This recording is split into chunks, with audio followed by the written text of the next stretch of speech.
Dear colleagues and guests, we have some guests here tonight from White Architect. You will stand up so we can...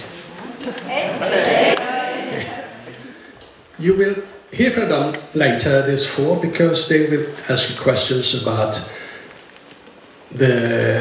our ideas about the campus. They will guide us, be pilots in our first steps in the process towards a new campus. So, I've been looking forward to this evening for quite some time. And for you who doesn't know me, I'm Johan, and I'm the Pro Vice Chancellor at school, university. A part of my job is to prepare the ground for a common campus. I do this together with Åsa Johansson, Deputy Director of the Department. Åsa is the initiator for tonight's lecture. Thank you, Åsa.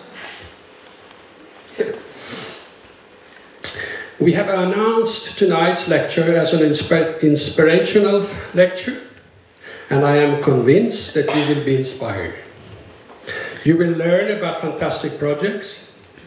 Our campus will be smaller than most of the projects we will see tonight, but tonight we are allowed to dream. We at Stockholm University of the Arts all agree that a campus will mean a lot to our education. What is difficult and the big challenge for us is that we must try to look into the future. What will be the education? What will the education be look like in 6, 7, 8, 20 years? What kind of building and environment will we need then? Our campus project is about possibilities. Here is a possibility to change. However, succeeders will think about learning and teaching. Our project to come together must be a part of our vision to play a significant role in development of society. A well-designed culture building can change a lot. A place where all sorts of events take place, a meeting place not just for students and tutors, but for the public. I'm very happy to present tonight's lecture, David Staples. David had played an important role in many projects that have given the world culture buildings with an icon status. It's a very impressive list of stretching from Los Angeles to Singapore and from Middle East to Oslo. Many of these projects have had a very big impact on the development of the society. That it has not become so by the result of a chance, but of good planning. David's expertise is extensive. Defining a project and getting that off the ground are some of his areas. Strategic planning is another area. Welcome, David Staples. We are very glad that you want to come to us here tonight and share your deep knowledge and vast experience with us. The scene on you.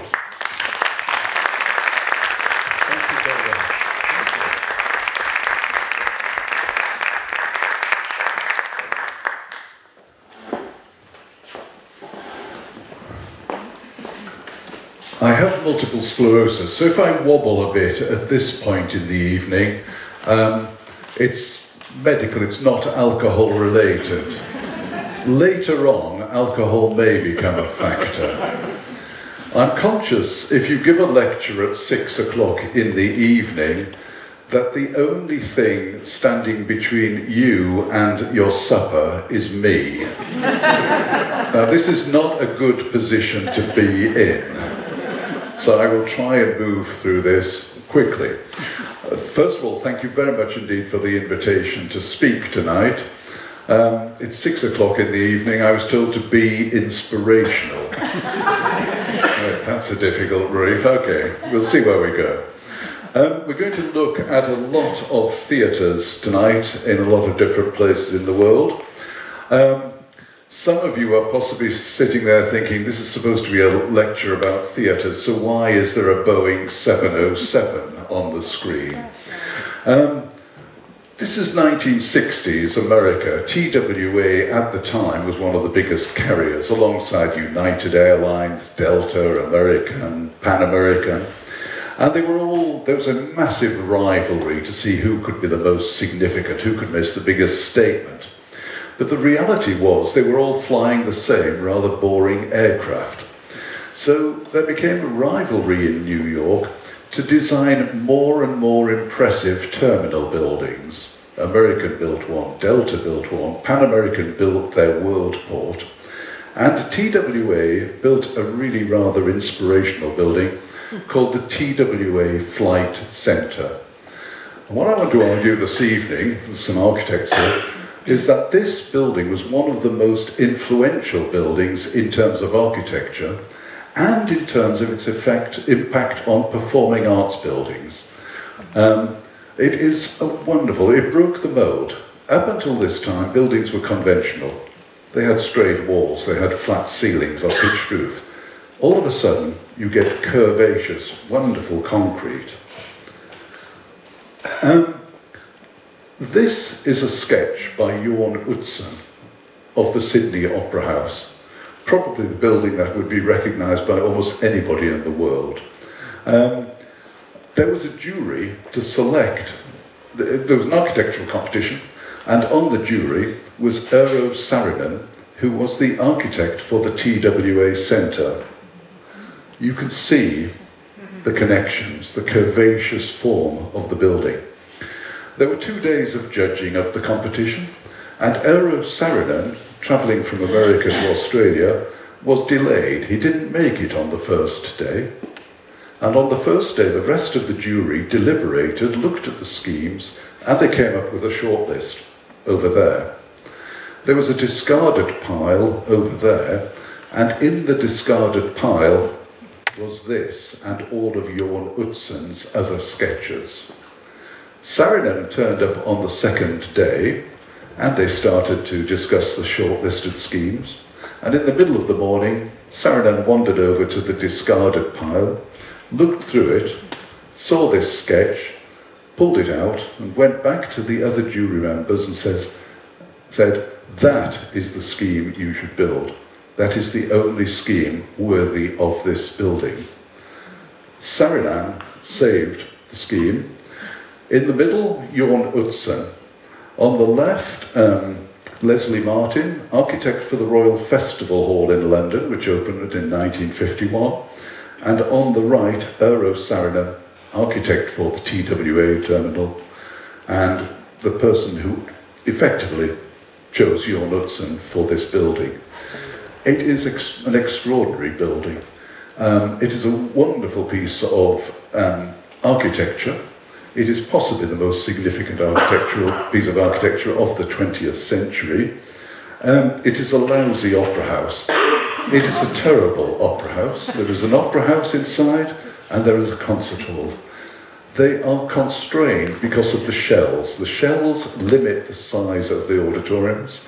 It is a fabulous piece of architecture and a terrible performing arts building. But we'll come back to the curvaceous forms. Quick agenda of tonight. Who's David Staples? I'm a theatre consultant. I'm going to show 5 projects which will introduce me. And then I'm going to talk about theatres from 1950 to 2020 and speculate a little bit about what might become beyond that period. I'm going to look at opera houses, concert halls, recital rooms, playhouses, theatre spaces, and circus and spectacular spaces. So when I use the word theatres, I mean it to be all-embracing. We're going to look a little bit at the exteriors of the buildings, see what they look like, and then perhaps speculate on 2020 and beyond. Your close neighbours in Oslo built a rather splendid opera house. And the word iconic is much overused these days in architecture and in other fields. Sydney Opera House is iconic. I would suggest that the Oslo Opera House is also quite an iconic building, but I'm biased. I was one of the consultants on this building. I worked in Oslo for 10 years on this building, and I think it's fabulous. I worked in Singapore on the Esplanade, their performing arts building. There are two buildings under these shells. One is a 2,000-seat opera house, the second an 1,800-seat concert hall. I visited Singapore 74 times in the course of the project, and one of my Singaporean friends said, "David, if you'd visited 75 times, we would have given you permanent residence." The Middle East has seen huge development economically since the 1960s when the oil prices boomed. Whoops. Oman is one of the smaller Middle Eastern states, at the mouth of the Strait of Hormuz, which is much in the news, ruled by Sultan Qaboos, who is one of the few world rulers who plays the pipe organ. A man who is passionate about music decided they should build a new opera house in Muscat, the capital city. Again, I was the project director for this project. This is the Disney Concert Hall, the Walt Disney Concert Hall in Los Angeles. Frank Gehry was the architect for this building. If you appoint Frank Gehry, you are not going to get a conventional building. You can see the parallels, or the links back, I hope, to the TWA building, Sydney Opera House, the curvaceous form. I had a much more minor role on this building. I did write the brief, and I know at the moment you are in the middle of planning or writing the brief for your new building. It is possibly the most important part of the building, of the design process. If the brief is wrong, the building will be wrong thereafter. Work on that. In the United Kingdom, Salford is a city adjacent to Manchester. Salford was the most depressed, disadvantaged community in the United Kingdom. On any measure, crime, poverty, health, employment, wealth, it was at the bottom of the heap. They decided to regenerate the city by building a new performing arts centre, the Lowry Centre, and the regeneration is now viewed as the most successful urban, arts-led urban regeneration project in Europe. I'm going to turn to opera houses, and tomorrow night we're going to the opera house down the road to see Eugen Onegin. So I stole this picture off their website. Opera houses, I'm going to suggest the design hasn't changed in 380 years. The traditional opera house has an auditorium with a horseshoe shape and many levels of seating. This is a section, plan at the bottom. Stage, orchestra pit in front, lots of space round about for scenery, and the classic opera house auditorium is La Scala Milan from 1780 or thereabouts. This is a wonderful opera house, audience stacked up in 6 or 7 levels of seating. From the boxes up here, you can literally see nothing of the stage. The great places to go and watch the orchestra and listen to it. You have a similar, or you had a similar opera house here, thanks to King Gustav III, who built the Gustavian Opera, and tragically, as you all know the story, was assassinated during a masked ball in the lobby of the opera house. Fell out of favour with the royal family, and a second opera house, the current opera house, was built. Auditorium here, horseshoe opera house, many levels of seating, horseshoe stay. The Royal Opera House in London, there were 3 theatres. Prior to the invention of electricity, theatres used to burn down on a pretty regular basis.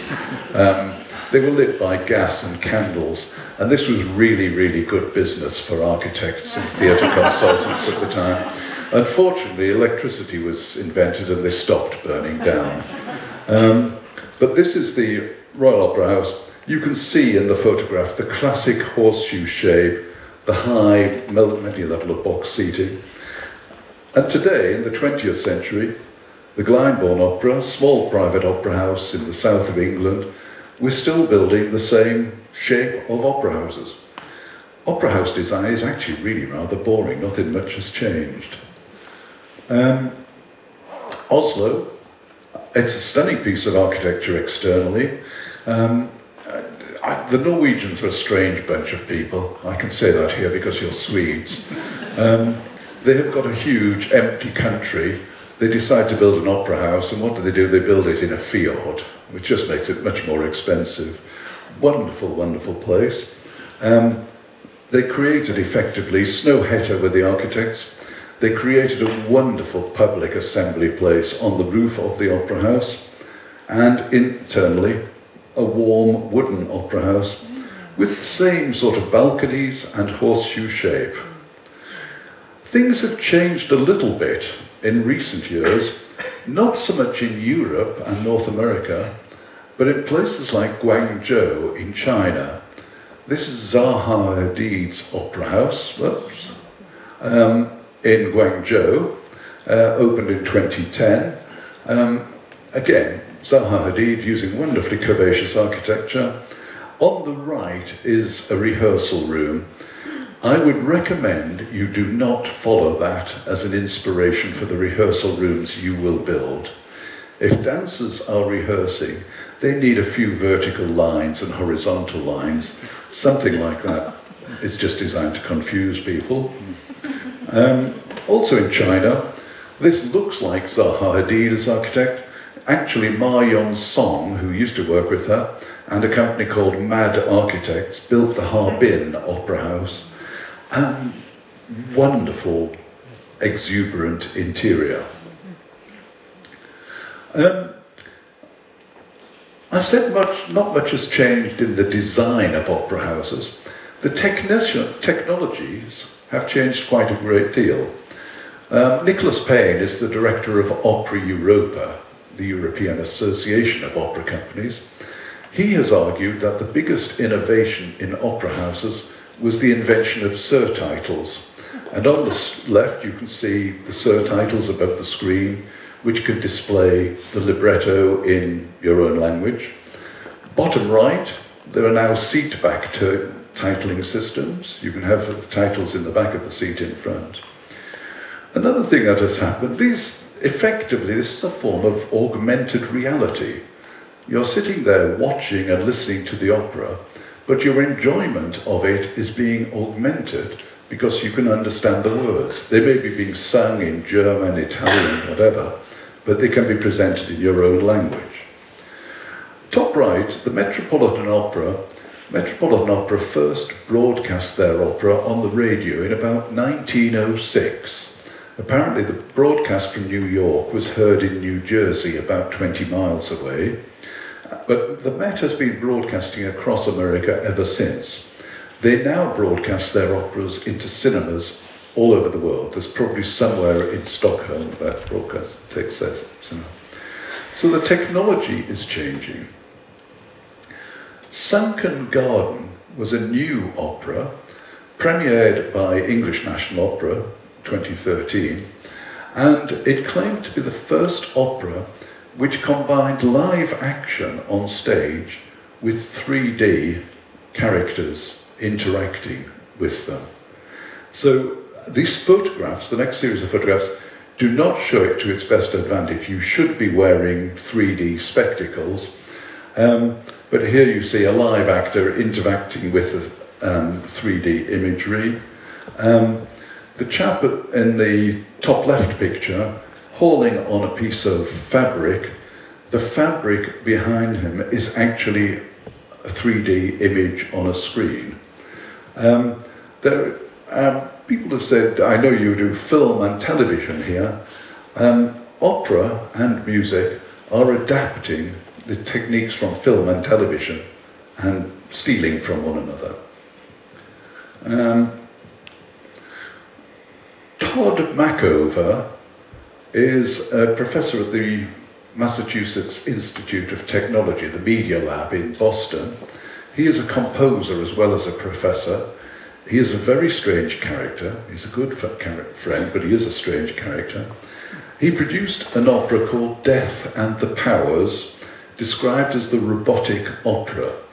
The chorus, you can see the chorus bottom right, were a series of robots controlled by students with game controllers. The idea of this opera is that Powers is a technologist. Think of Bill Gates, Steve Jobs, Howard Hughes, approaching the end of his life, does not want to die, none of us do, but arranges for his soul and spirit to be subsumed into something called the system. And the leading man, who you can see on the left, dies within 6 minutes of the start of the opera. He never appears again. He sings the rest of the opera off stage in what became known as a disembodied performance. He's wearing a harness, as you can see, and his breathing, his movement, and his gestures are controlling what is happening on stage. He is controlling and influencing the lighting, the movement of the scenery, and that sort of thing. On the right, the Powers, the disembodied character, is reincarnated as a chandelier, and here is performing a love scene with his wife. The chandelier, well, we're not going to go into any more detail on that. But Death and the Powers premiered in Monaco, went on and toured all over the world, and on one occasion was actually presented in Dallas. It was performed live in the Opera House in Dallas, Texas, live streamed to theatres in London, in New York, all over the world, and people sitting in the audience like you, with their iPads and tablets, could interact with the event taking place in Dallas. What you did on your tablet, sitting in the audience, sitting in the front row there, was influencing an opera taking place in a different continent. These are just examples of ways in which people have gone beyond and are extending the way they use buildings. Concert halls. This is the photograph of Daniel Barenboim, who, with Edward Said, founded a wonderful orchestra, the West Eastern Diwan Orchestra, which is made up of Arab and Israeli young performers. It celebrates its 20th anniversary in October, in next month, with a magnificent concert in Berlin. For many hundreds of years, this was the traditional concert hall. The Musikverein in Vienna is regarded as probably the best concert hall in the world. It's small, it's about 1,600 seats. By modern standards, it's probably 1,200 seats. It's a classic shoebox shape, parallel side walls, high flat ceiling, has a great orchestra playing there. The Concertgebouw in Amsterdam, similar sort of shape and proportions. And for 300 or 400 years, this was a concert hall. There was no divergence from that. They are very, very good shoebox concert halls. And that's the sort of stylized drawing of a shoebox concert hall. At the top, the section, high flat ceiling, small galleries at the back, so there's not much acoustic overhang and shadowing. And at the bottom, the plan, parallel side walls, the yellow is the platform. In 1963, Hans Scharoun, a German architect, designed a new hall in Berlin, the Berlin Philharmonie. And this really broke the mold. This is probably the most important building, performing arts building, of the last 70 years. The Berlin Philharmonie was led by, at that time, by Herbert von Karajan. They wanted a new hall. They were prepared to experiment. And Scharoun created a hall in which the audience surround the performers. He coined the term vineyard. He said this is a vineyard hall. It's like a series of blocks. Each of the blocks is relatively small. And this is the exterior of the building. The Berlin Philharmonie is very well established, probably one of the most important orchestras in the world. It and Vienna sort of rival each other for the title of best orchestra in the world. But it's also very innovative. 5 or 6 years ago, they introduced something called the Digital Concert Hall. You can listen to all of their broadcasts online. There is a back catalogue of their work streamed. You can stream it live on the internet. So, a vineyard hall, quite different plan shape. You can see it's wider, audience wrapping around the platform, different sort of profile. It's been very influential, copied all over the world. We touched on the Disney Concert Hall in Los Angeles earlier. This is Frank Gehry. Top left is the model. When this drawing arrived in my office in London, somebody pinned it up in the kitchen with a post-it note saying who sat on the model. And the finished building, bottom right, wonderful flowing titanium. The interior of the building, on the left is the pipe organ. Now, if you appoint Frank Gehry as your architect, you are not going to get a conventional, boring pipe organ. Nobody knows where Gehry got his inspiration for this, but I've got my suspicions about it. The vineyard form of room has spread all over the world. This is the Symphony Hall in Shanghai, designed by Arata, Japanese architect Arata Isesaki and partners. In Hamburg, the Elbe Philharmonie, some of you will possibly have read about it. It may be one of the most expensive performing arts buildings finished. It cost over 850 million euros. So this is possibly not a precedent for your project here in the university. They decided to build it on top of a warehouse. Top left, you see the exterior of the building. Building a concert hall on top of a warehouse is not a good starting point. Internally, Herzog and de Meuron have created a stunningly exciting vineyard hall with some controversy about the acoustics. This is in Germany, where audiences are German and well behaved. In the middle of a concert being performed with Jonas Kaufmann as soloist, you can see there are a large number of seats actually behind the platform. The voice and many musical instruments are directional.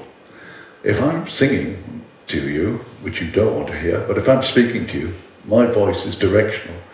Jonas Kaufmann's voice is directional. The people sitting behind the platform couldn't hear him. So these surround halls, visually, they are extraordinarily exciting places. Acoustically, there are some question marks about them. So today, the world is getting polarized between shoebox forms. The acoustics are safe, predictable, you can get a great acoustic environment.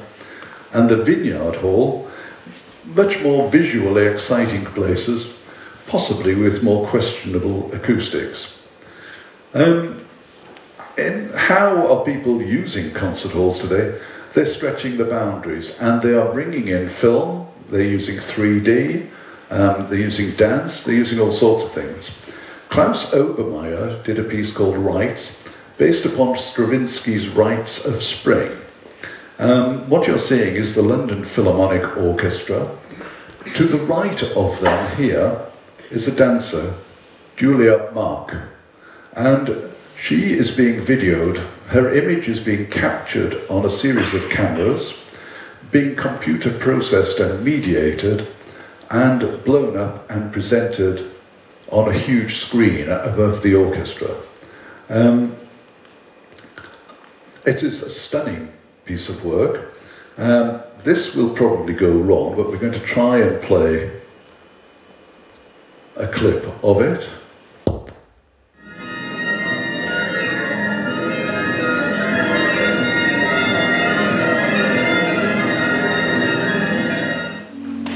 I don't think... I can see it, and it looks really, really good, but you can't. So after I finish, if you want to come down and see what this looks like, you can. So my apologies for that. A second example is the Hubble cantata, named after the Hubble telescope, was performed in the Brooklyn Festival in 2016. It claims to be the largest ever immersive VR experience, with 6,000 spectators in the open air and images being conjured above people's heads, floating and moving around in space. It did require the audience to look at something on their iPhone, iPad, or whatever device. This sort of technology is really experimental at this time.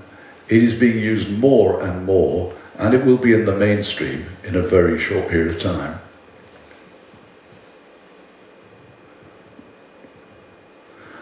You might have been bored by the rest of this presentation, that's just bad luck, but the next 6 or 7 slides, I guarantee, are boring.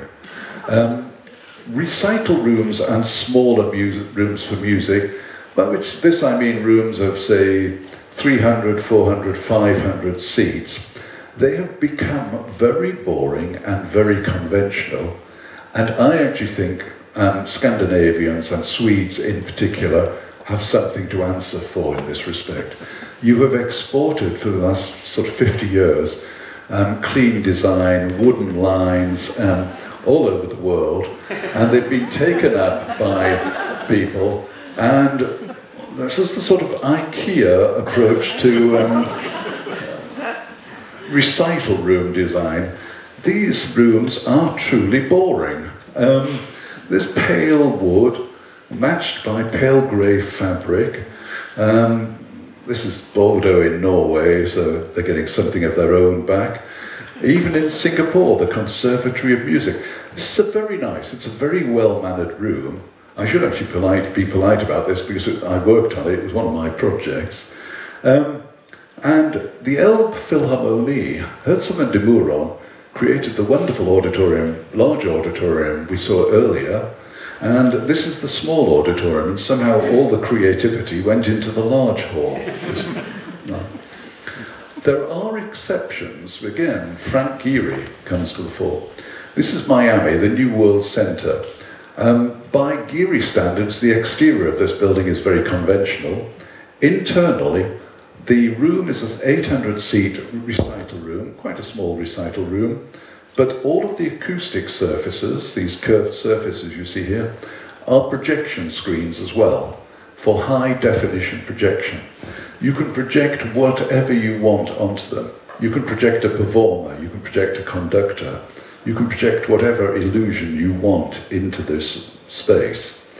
This claims to be the most wired space, performing arts space in the world. They're connected to high-speed internet. You can have students in Miami being taught by a professor in Vienna or wherever.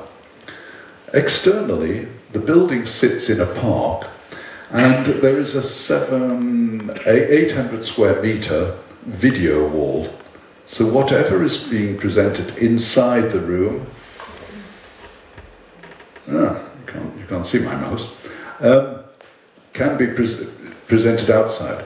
So you can choose to go along and see the event inside with air conditioning and comfort, seats, or sit outside in a warm Florida night and see the event in the open air for free.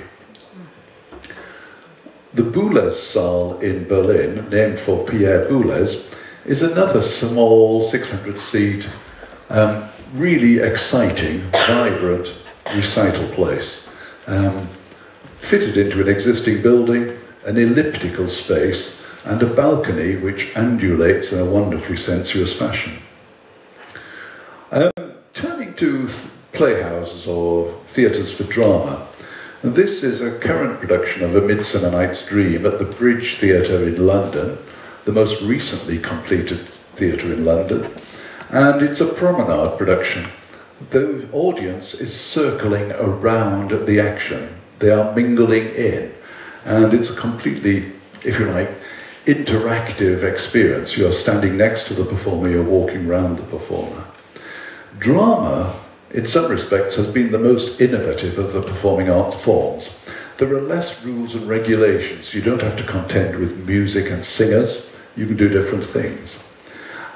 Stratford, Ontario, shares a name with Stratford in England, Shakespeare's birthplace.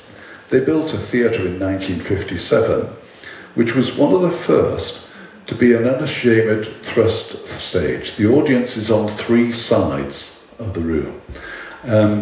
It's been copied in many other parts of the English-speaking world, not as common in Central or even Northern Europe. The arena stage in Washington, D.C. was one of the first theatre in the round, and this has been incredibly influential in university and colleges. Universities love these sort of open spaces. You probably want one in your project. You should build one. My only plea would be, don't make it black. These are often called black box theatres. Black is the most boring negative colour. Paint it deep purple, paint it deep green, paint it anything, but don't paint it black. Another drama theatre is the Schaubühne in Berlin.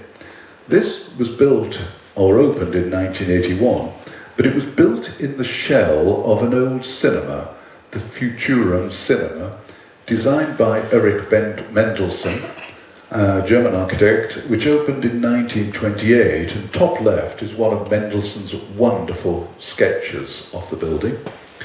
Bottom left is the exterior of the building, which is also today bright, vibrant and lively, and inside it's really rather grey, German and uninteresting. It's very flexible, but it's not a great building. In London, this building is small, just 200 seats, very, very cheap, built out of scaffolding and sailcloth. A small court, what we would call a courtyard theatre. Two galleries wrapping around the audience, small stage, the Tricycle Theatre, very successful for nearly 40 years, has been redeveloped now.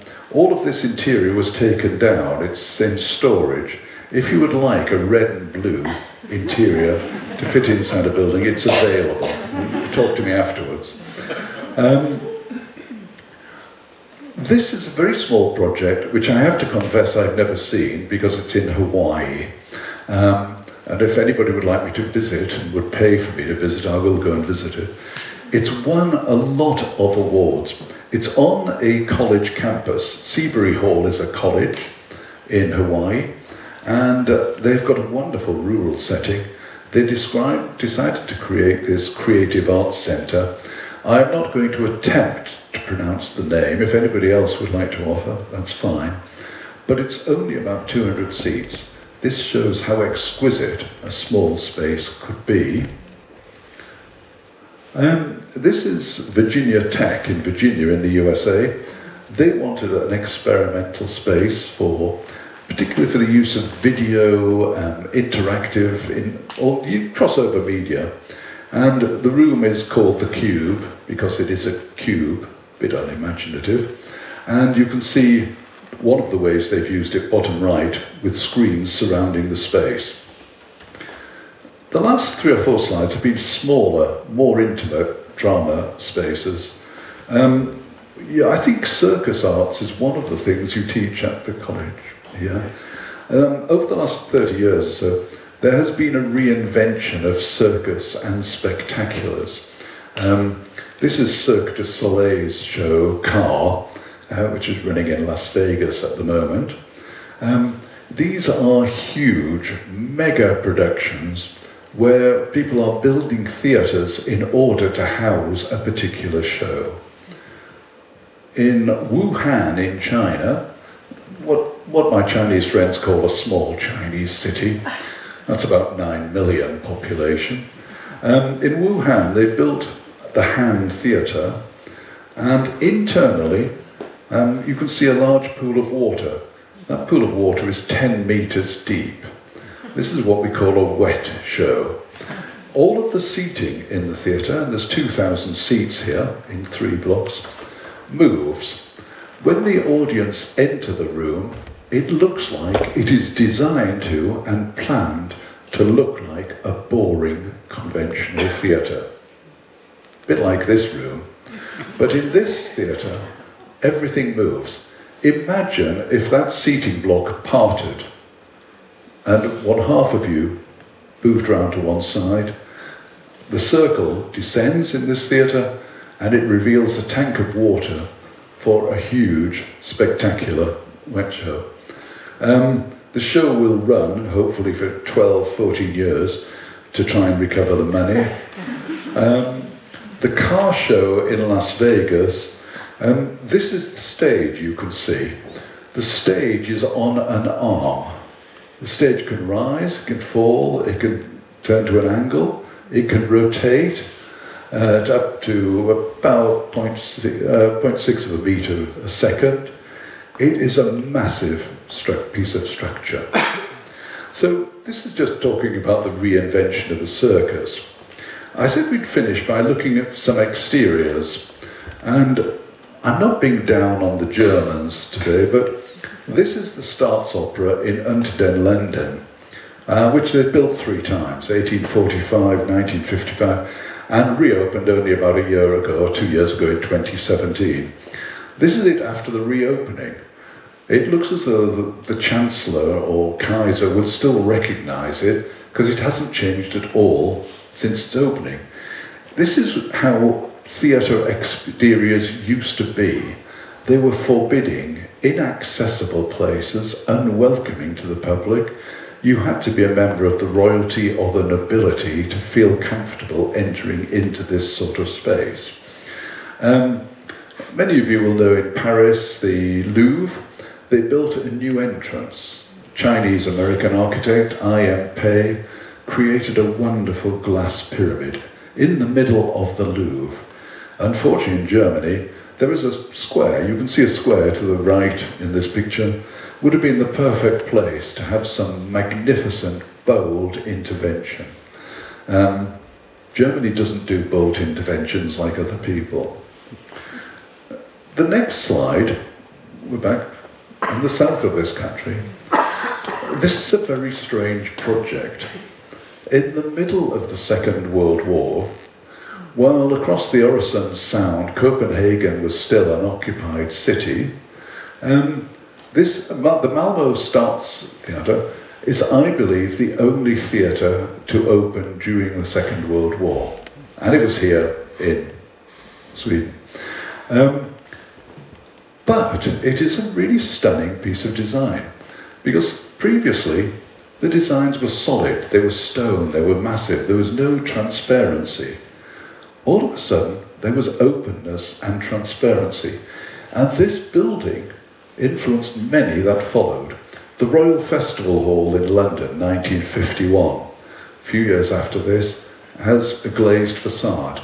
We go into Germany, Gelsenkirchen in the industrial area near Essen, completely transparent facade. All of a sudden, our buildings are now opening up to the public. They're welcoming people in rather than putting people off. Except perhaps in Berlin. Well, okay, I think from the laughter you know what I'm saying. Yeah. You're getting it, yeah. China, Zaha Hadid's Guangzhou Opera House. We looked at the interior a few minutes ago. This is the exterior of the building. It has not weathered well. It's whoops, sorry about that. It is a tiled building. The tiles are discolouring, they're falling off. It looks very good if lit at night for photographs. Zaha Hadid also did the Aliyev Theatre Centre in Azerbaijan. I don't know why this is changing. But think back to the TWA Flight Centre. Think back to the Sydney Opera House, the curvaceous form. I'm guessing that the architects who are sitting down here at some point are going to come before you, present their designs for your new university building. If it isn't curvaceous, I would be very surprised. Harbin in China, another curvaceous form by mad architects, and Snøhetta from Norway designed the King Abdulaziz Centre for World Cultures, a modest title in Saudi Arabia, and there have been unfortunate comparisons about this and its shaping, but we won't go there. In the other theme we're seeing in many types of buildings now are what has become known as the big roof. Airports today are simply a big roof with lots of things happening underneath them.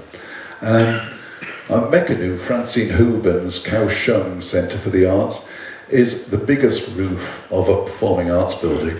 There are 5 theatres underneath this roof. And this is the interior of the building.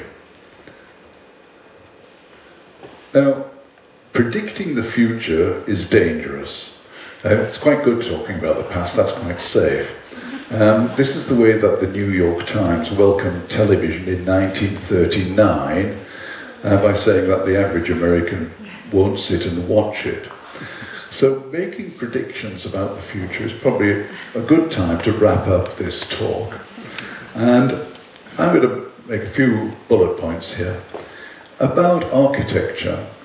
Architecture has become more fluid. Well, there's somebody for taking a photograph here, we better move on quickly. Theatre buildings used to be places you went to at 7 o'clock, the performance started at 7:30, finished at 9:30, you got kicked out and the doors closed. Today they are much more social. They are part of the community. They have restaurants, bars, social spaces, educational spaces. Big roofs are taking over, and yet more curves. Technology, oh God, that's really difficult to predict. Many people oppose the use of amplification in opera houses, believing the singer's voice has got to be heard live naturally. About 10 or 12 years ago, the New York Times published an article called Opera's Dirty Little Secret. Opera's dirty little secret is actually a hell of a lot of performances are amplified already, and there will be more will be amplified. Projection is becoming the norm, not the norm, but it's more and more common today in performance. And virtual and augmented reality, nobody really knows. Everybody is experimenting with virtual and augmented reality at the moment. It could be a passing fad, a bit like 3D cinema, something that bounces up every so often and then disappears again. But it could also be something that changes performance quite significantly. The interaction between live performance and TV and video, live broadcasts are taking place regularly now. The National Theatre Live in London, they're broadcasting across the world. They're now performing to many more people in cinemas than they ever performed to live on stage. The Metropolitan Opera is live across the world.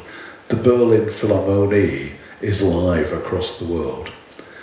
Wallcasts.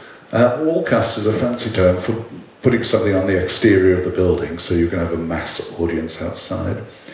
And video is being used all the time in productions, in the same way I'm using still images here.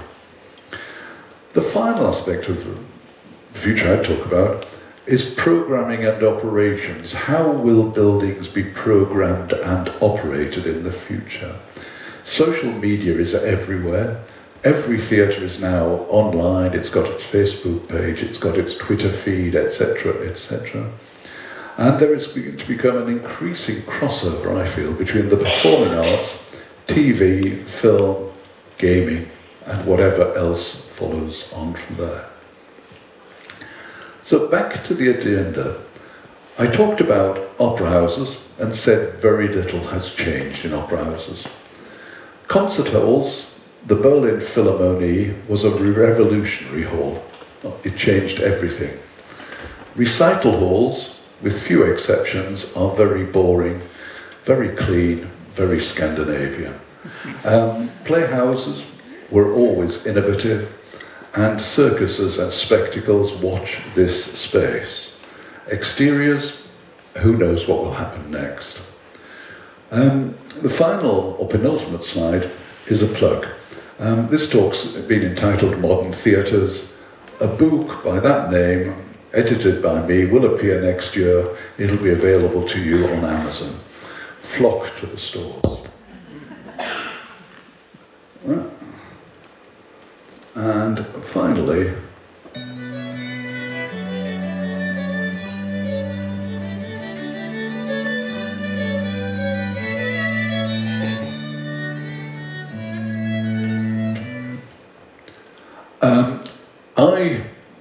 I have a small house in Slovenia, and I've built theatres all over the world, costing tens or hundreds of millions of dollars. As a consultant, I am really good at spending other people's money. As a client, when I decided to build a theatre in my back garden, this theatre cost 420 euros. The 20 euros were the wooden seats that were added a couple of years ago. Thank you very much indeed for your attention. Thank you.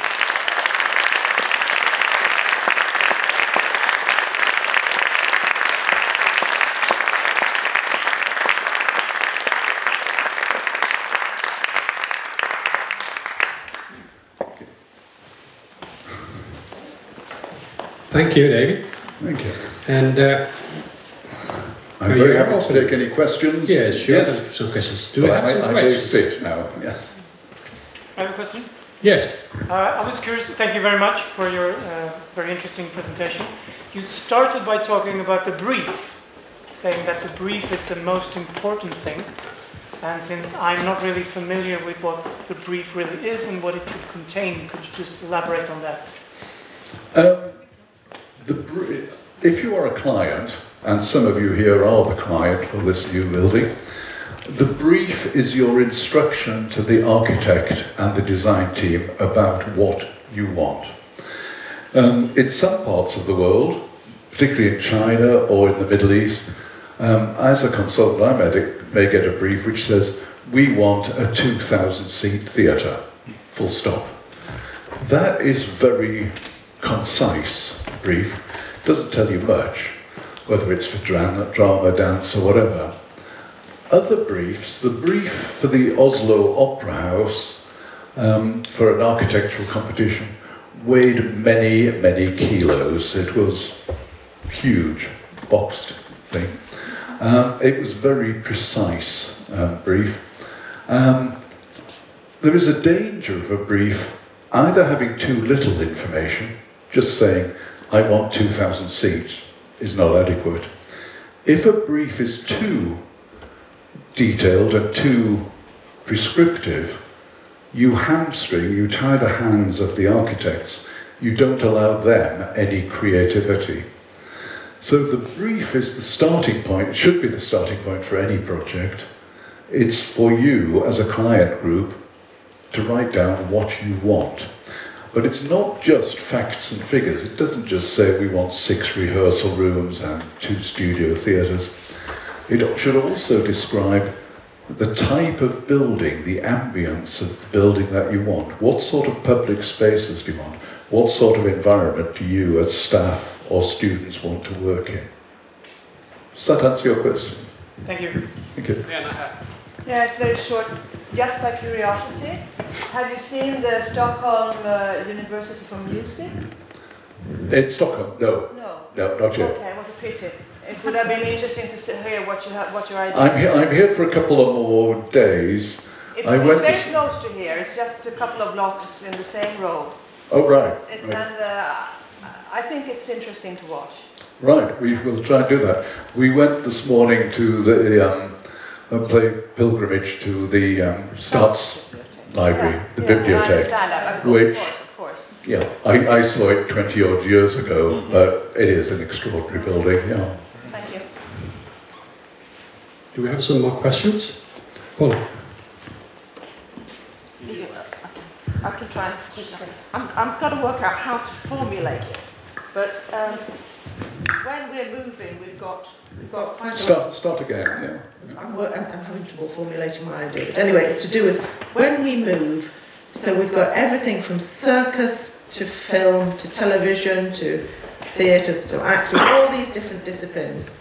And one of the things that I've seen in some new buildings, for example, Harpa in Reykjavik, is that they try and make stages or performance spaces that the idea is that it will accommodate several different happenings, if you like, on stages, and some of them have failed.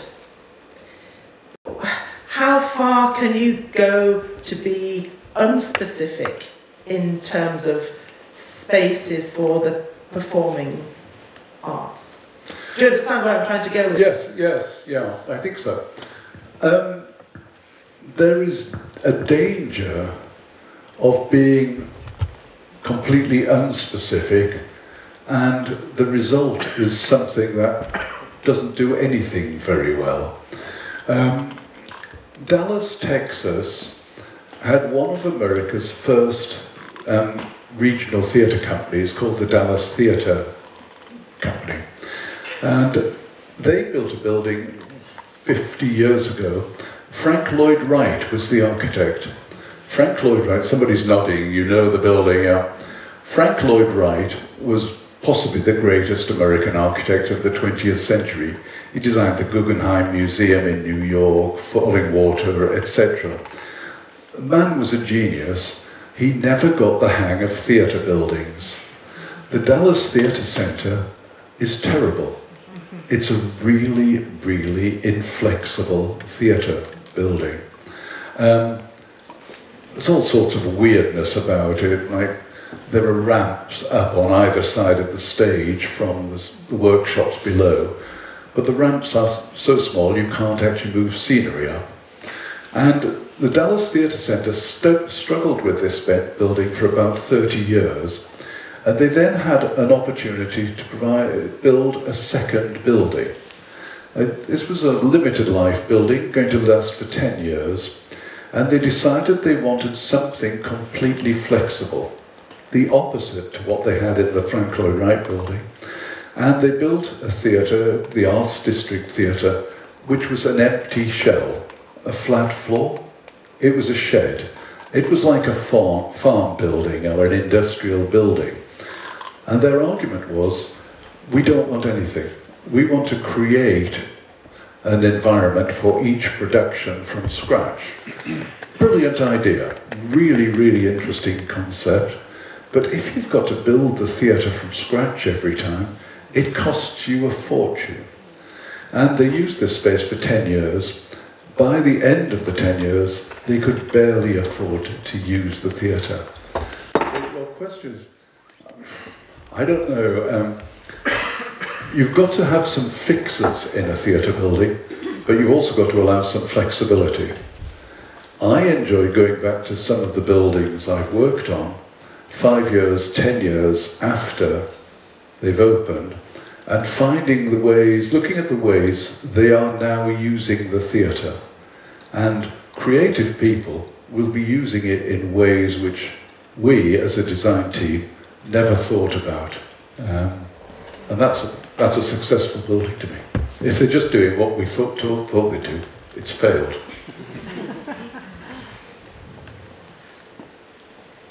More questions?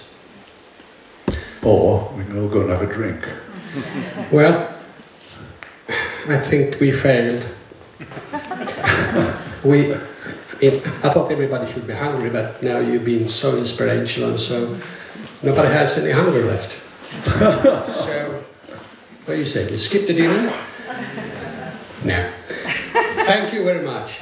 It was Thank you. Very Thank you very much.